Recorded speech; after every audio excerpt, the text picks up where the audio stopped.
Okay, there we go. And here we are. And it's hi from you and hi from me and hi to everybody. Yes. We'll let the cat out of the bag. All 117,000 something that folks that over the last year have actually bothered to listen to our dulcet tones. Yes. Imagine that. Well, I am moderately surprised. Well, I was astonished because, I'm more than moderately. I am like you. What's the old term? Gobsmacked, I think. well, we don't exactly have high, what do you call it, expectations. We do this because we think it's fun to do and we have something to say and we say it, but And a the lot of the times we've just, like you said before, we have the time to sit down and talk about things that maybe people are too busy getting on with life and trying to make money, just don't have the time to do.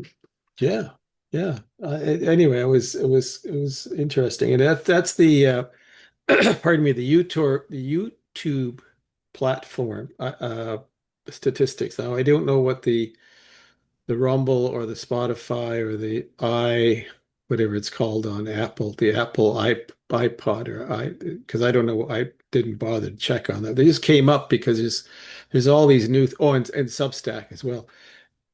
Pardon me. So it may behoove us or behoove me to look at this just for fun. But it's interesting because the letter from Candace shorts gets a lot of play, and it's only you did a minute and a half, 2 minutes, not much. We just once a week and we pull something together and we let the AI actually do the voice. It's not even you and I, right? And then we do this, and evidently we some people think we have something to say. Or maybe they're just seeing, oh, I miss that old show, Tim the Toolman Taylor, where him and his neighbor Richard chatted over the fence. So maybe we should Well, isn't that what we do? We just have 3,000 hide mouths. our faces. Maybe That's we should hide our faces. that's easy enough to do.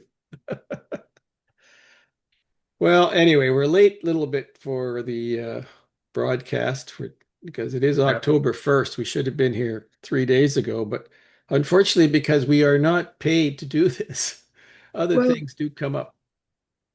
and I don't know. Personally, I was kind of hoping that with that little bit of hiatus, we might actually find some good news.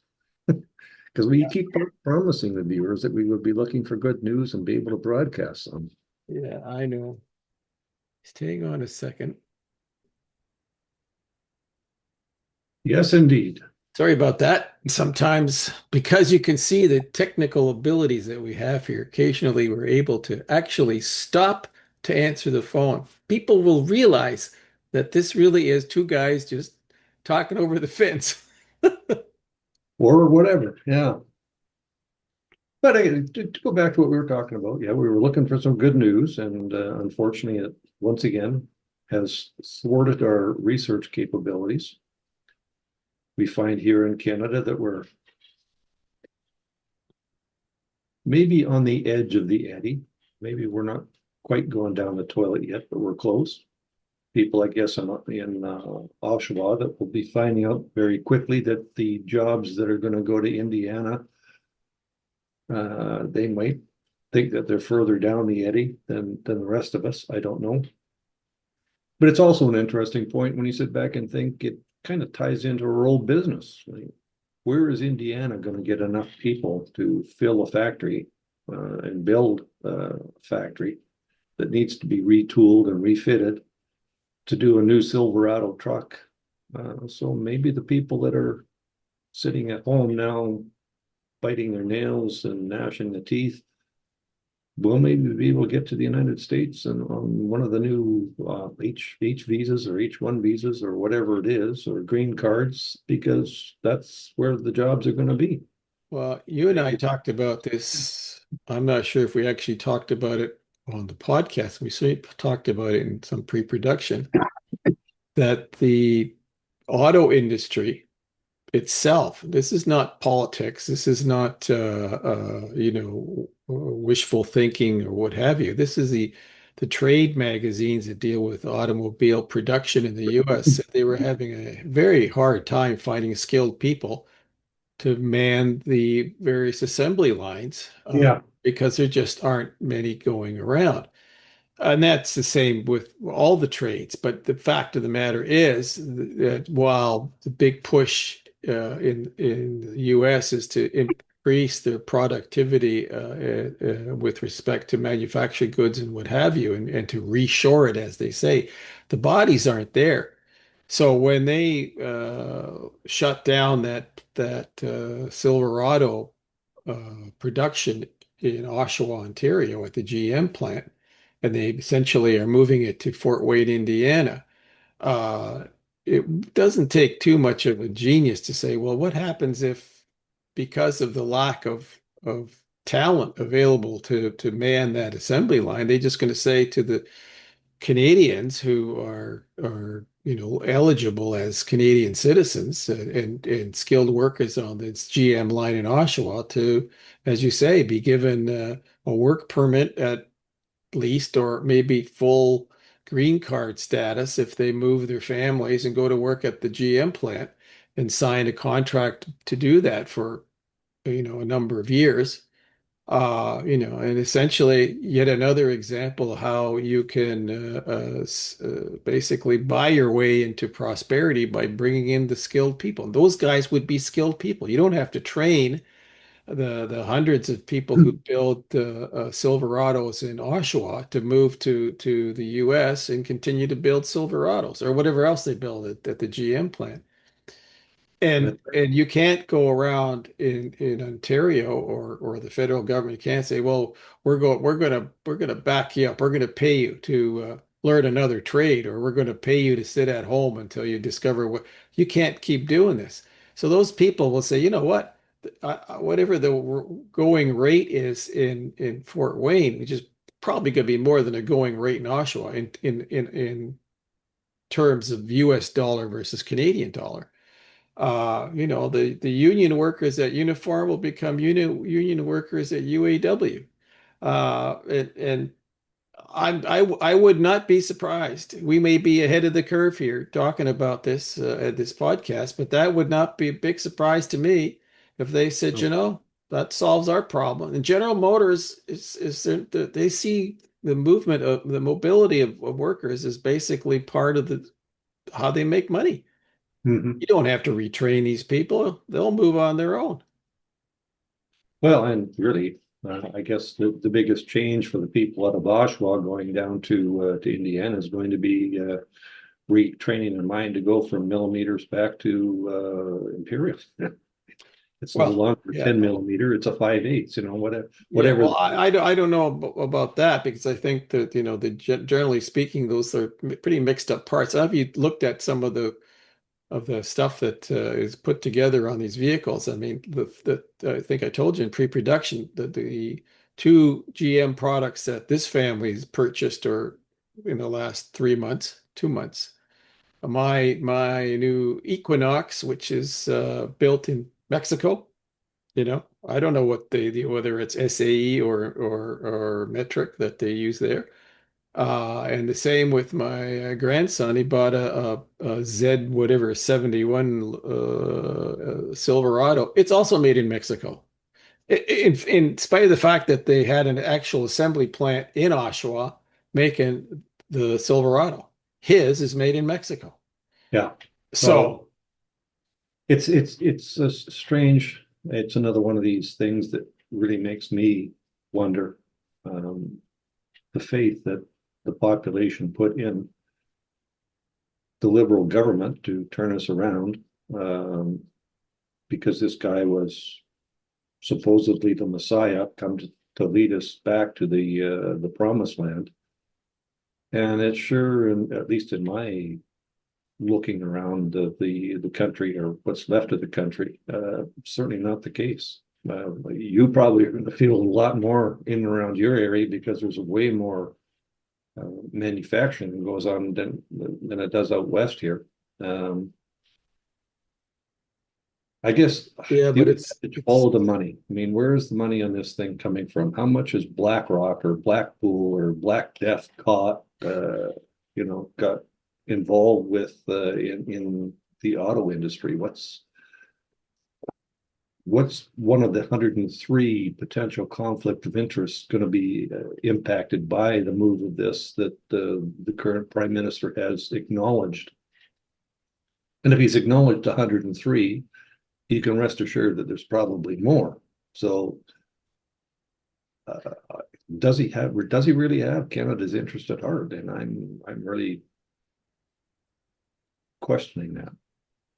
well, there's a lot of bizarre grandstanding going on in the political sphere here in Canada. One is not even associated with the automobile industry and trade or tariffs. It's foreign policy. I don't understand why our foreign policy is aimed at making friends with people who don't like us. I don't get that.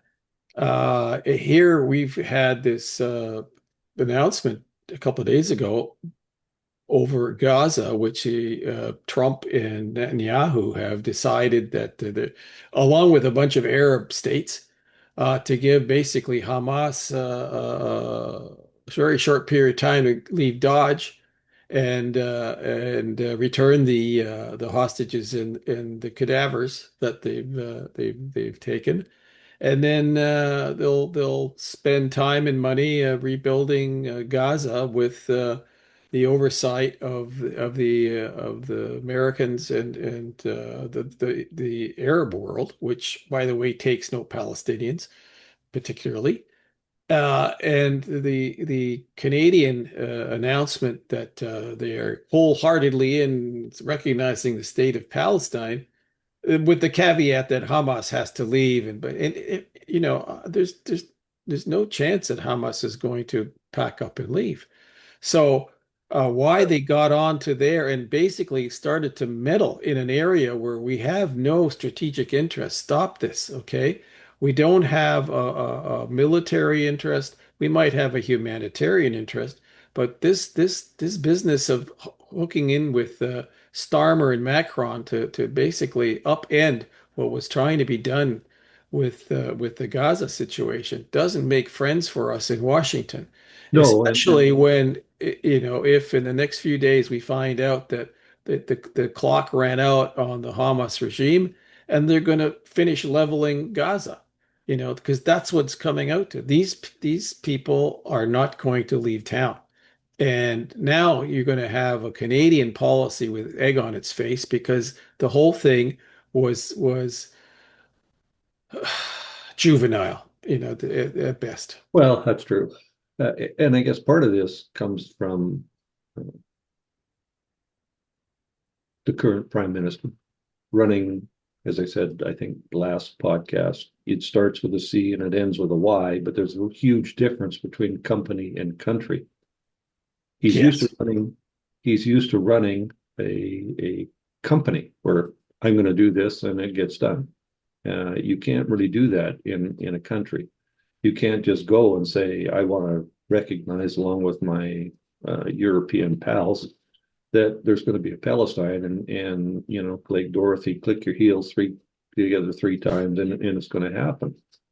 Uh, yeah, we want to do things. I think you're right. We've got a definite humanitarian interest in Gaza, but we don't have the military to put boots on the ground there. We don't have the military to put boots on the ground in the Ukraine. We probably don't even have a significant enough military to have the boots ground in the Arctic, where we should be looking at it. Uh, I'm going to be very interested in the next few weeks to see where the procurement plan for our Air Force is going. We were talking Going hybrid nowhere. F-35s and Griffins. And well, Griffins might be a great for the European countries because they are all homogeneous and they use the same things and they use the same frequencies and the same secret transponders, whatever it has, the decoder rings. I cannot imagine that if we had any Griffin aircraft here, that we're going to be able to get the American Dakota ring for whatever we have to do for flying and taking care of the Arctic. I mean, this is just another one of these things that, Look, Bob, let's be frank here. Uh, the current government is totally and utterly embedded in Trump derangement syndrome. They're uh, willing to totally screw up a relationship with the aeronautical community, which was already on its deathbed in Canada because he sold off whatever we had left of that to Airbus with the Bombardier deal. And now you're going to take the F-35 deal, which you've invested heavily in for decades, and now you don't even want to take delivery of the same airplanes that you've invested in, or you're going to take 18 of them, which is a joke. You yeah, had 80 or 90 to begin with, and then you start fooling around with, well, we're going to take a look at, a completely different aircraft, which, as you say, is not going to meet the standards that NORAD and our relationship north-south, because those systems, it's not just the airframe and that is important here. It's the biggest expense is what goes into the weapon systems as you say, the communications and the telemetry and all that. That's all American. Okay. And you're not going to get that built into a Griffin under some license that you get through some British company or whatever. Americans aren't that stupid to let you do that. no, Okay. So, these are very complex and technical, not just from the trade side, but from the political side. Do you trust your ally to mess around with well, very sensitive secret technology and and then that put also it into goes, some, come on, I can't, I'm just, I can't even talk about it because it gets so stupid. well, Uh, it's also too, Tom, coupled with that is that as far as the old Five Eyes or organization went, uh, I think we've lost out on that, thanks to the previous administration. Same, and I talked about this before. I'm really tired of the prime minister and his band of lackeys that are talking about Canada's new government. You've been in power now for 7 months. You're not new. By political standards, you're starting to reek. Uh, you're not new. It's the same people. Maybe you changed your clothes, but you're still the same people. You're still got the guy leading you that was for the last half a decade leading our failed uh, government from before. So let's just kind of move on. You well, talked a moment ago about Trump derangement syndrome, and now, of course, it's fitting in very well, I think, with this closure of the Oshawa plant now, with uh, the statements that President Trump has made about the 51st state again. And I'm sure that was just off the cuff talking because he knows that it riles people up, but it's fed into the current government's plan because now they can start looking at getting our elbows up again and don't travel to America and don't do this and don't do that. Forget the fact that we can't run a country. We're going down the toilet here, but we've got a common enemy again in President Trump. And I well, saw, the thing that is and we've talked about this before, but I think it's worth repeating. This particular president isn't going to be around forever. But the damage over the next 3 years or so that is done with this anti-American rhetoric will after a while become very, very embedded. We have yet to cross, the bridge of thought, so to speak, where the Americans actually start thinking these Canadians are not our friends. Right now, the vast majority don't even know we exist, which is good in many ways, because as soon as the American public starts getting interested in some part of the world, trouble follows, So let's leave it at that. But it's there's no guarantee whatsoever that once the Trump administration is gone, that there'll be a more palatable one to the woke bunch that runs this country 4 years from now, because there's no guarantee whatsoever of that. In the meantime, the Ottawa elites, and we call the Laurentian corporatists and the globalists there, are completely tone deaf to things that are happening on the ground, whether it's, growing poverty among lower middle class people who are having trouble at the grocery store, whether they can afford to buy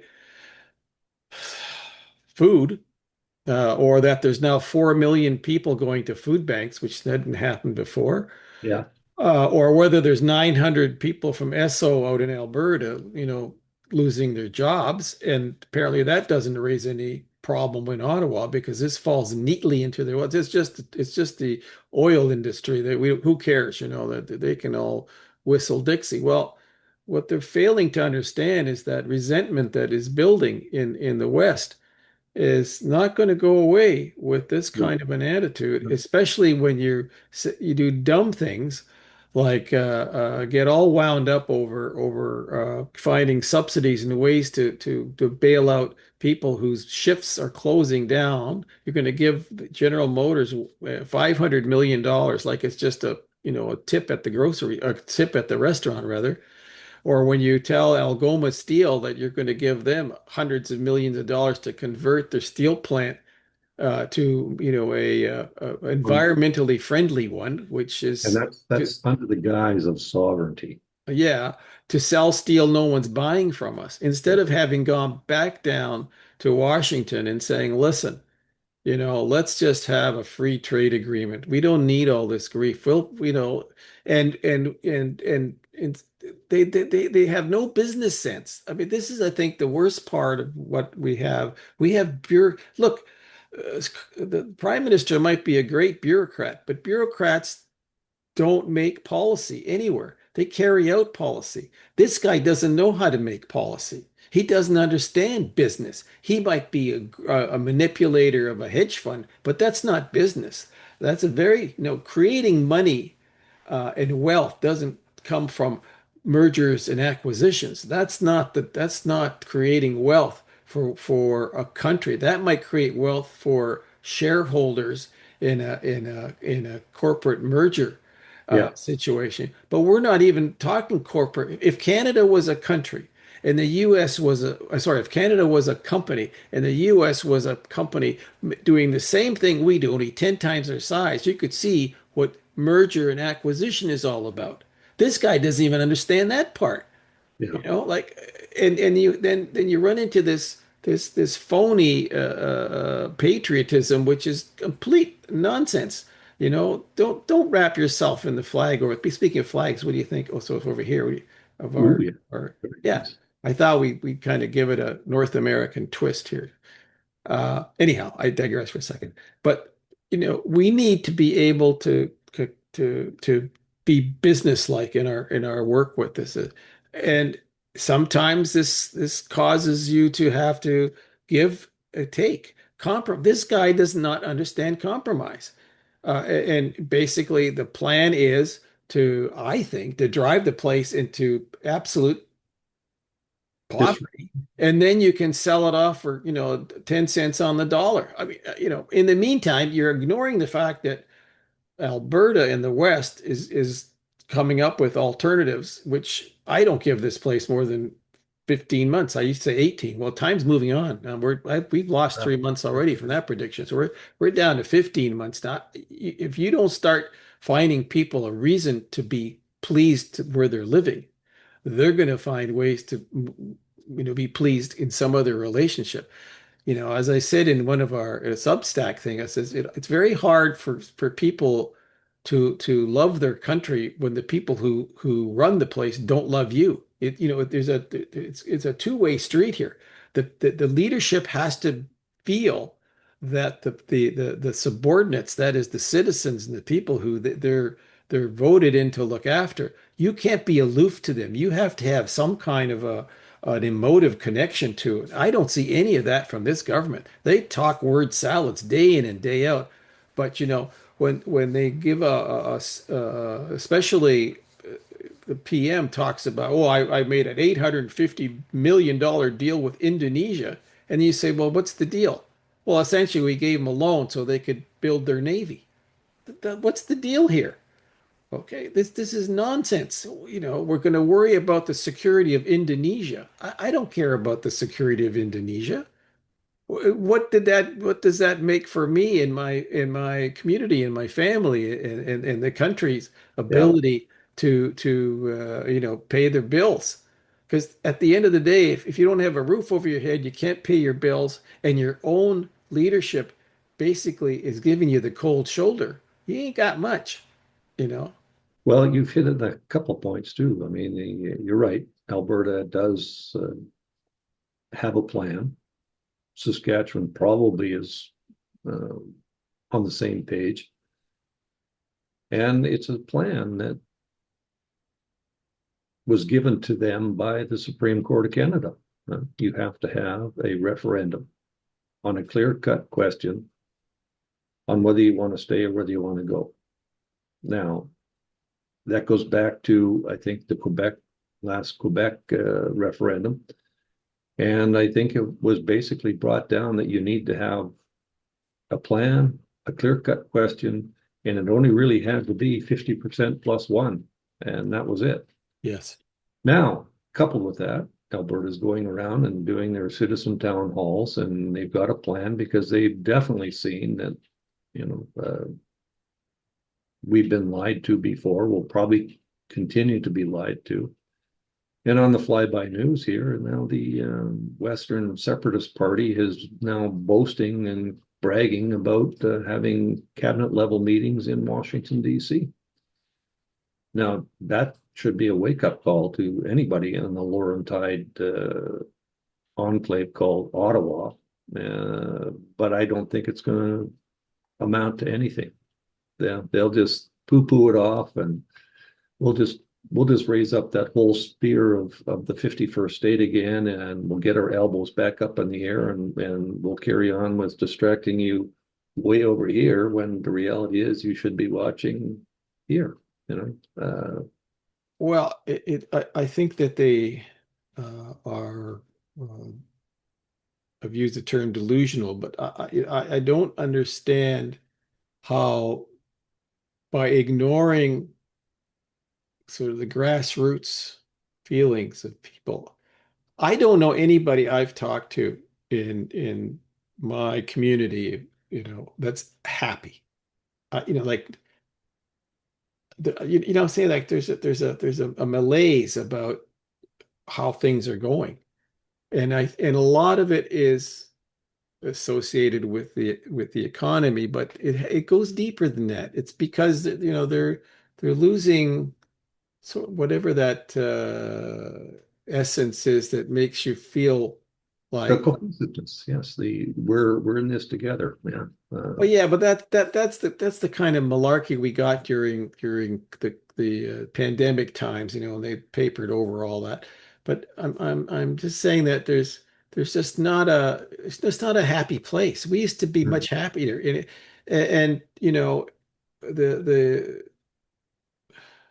I guess the jealousy part about other parts of the world just doing better than we are. That doesn't solve our problem. We have to be able to be confident as a community, coast to coast to coast, that we are all in this together. But it's not sold that way.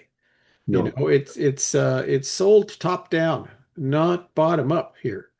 The whole elbows thing is completely a creature of the political machinery invented through the Liberal Party. That's just nonsense. What bothers me though is folks your age, my age, you know, who have drank this Kool-Aid and are talking gibberish, or this. It's much like this woman, our current foreign minister who was in the UN talking to an empty hall because there was nobody in there in particular who cared what she had to say. And I have to read this because it's so stupid that you got to make sure you're actually reading exactly what she said. And she said that Canada will be defined not by the strength on our values, but by the values of our strength. What the hell does that mean? You know? And everybody, I'm sure, the few people who are actually in the UN National the General Assembly Hall were probably scratching their heads. Going, what the hell are you talking about? All right, and it's made the rounds. Okay, I wasn't the only person who saw this and thought this is Kamala Harris 2.0. Word salad. Because what we've been getting heaps and heaps of is word salad. And as one person, wrote to me and said that, well, Canada's middle class is all going to be, eating a hamburger helper.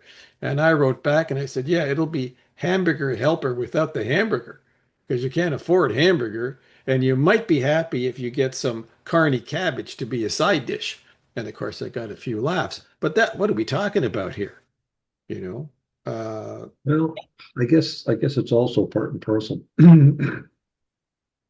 When you have a parliamentary budget officer who is talking about, my words, lunacy of a budget that not even a budget of a situation where we're heading towards a cliff and we seem to want to whip the horses to go faster, hoping that we'll be able to jump over the chasm as opposed to falling down into the abyss.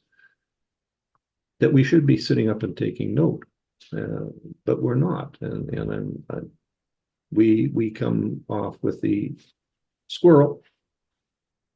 With now we've got President Trump talking about the 51st state again. I will guarantee you that over the next week, there's going to be a lot more coming out onto the state media channels about this terrible thing about how the Americans want to take us over again. And yeah, a classic bait and switch. We can't see the fact that that abyss is probably deeper than the Marianas Trench, but we're gonna head for that. Yeah, but it begs the question, what was the motivation for this? Like, okay, I don't want to hear this ideological claptrap about, the globalists and all that. It's nonsense. Why are you doing this? This was unnecessary. Who gains from wrecking this country? Okay, who are the ones that will benefit materially or otherwise?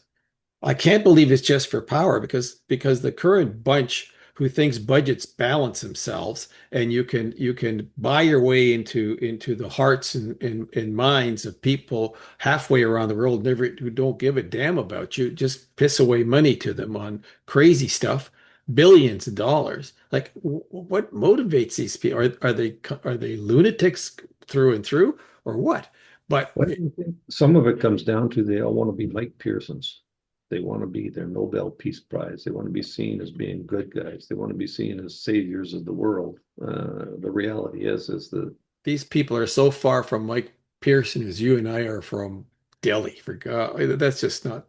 I know. Please, I think uh, Mike Pearson's probably rolling around in his grave when he hears some of this Oh, I'm sure. nonsense that came out of his justice minister, who was Pierre Trudeau, who invented this abomination that is now turning out to be a complete disaster for unity, which is this whole charter stuff, which it just has no glue in it to maintain credibility. I mean, it's complete and utter bureaucracy gone wild, but it's not based on any emotional tie.